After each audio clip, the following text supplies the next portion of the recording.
There is a bipartisan backlash against data center developments, and it is growing in Texas. Just this morning, Governor Greg Abbott announced the developer withdrew its plan to build a facility near Cedar Creek Lake because the plans didn't meet community expectations or the governor's new directive.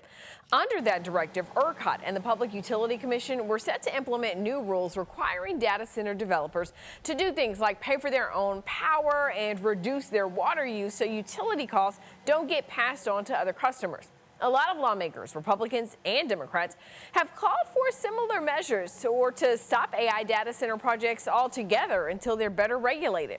Today, the Democrat running for governor, State Representative Gina Hinojosa, said that she wants the governor to issue an executive order to halt data center development until he calls a special session to address it. Data centers are coming in and doing as they please, and the people have no say. They have no power.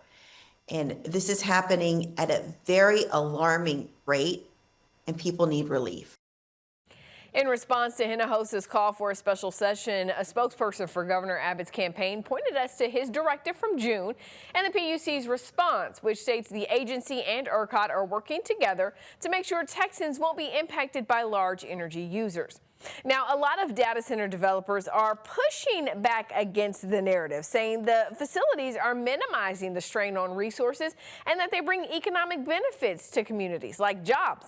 In fact, an organization called Texas Connects has launched ads promoting what it calls essential infrastructure in a 21st century economy. Here's a piece of one of them. Who left the water running? Water. Everyone's thinking about it. And Texas data centers are too.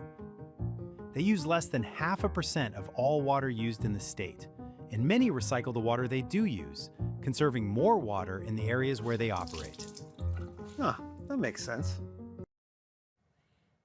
Now, Texas lawmakers have hosted multiple hearings in recent weeks to look at what they can do and can't do to regulate and monitor data centers. And they expressed some frustration because those data center developers haven't been forthcoming with the information they've requested from them, like how much water they're really using.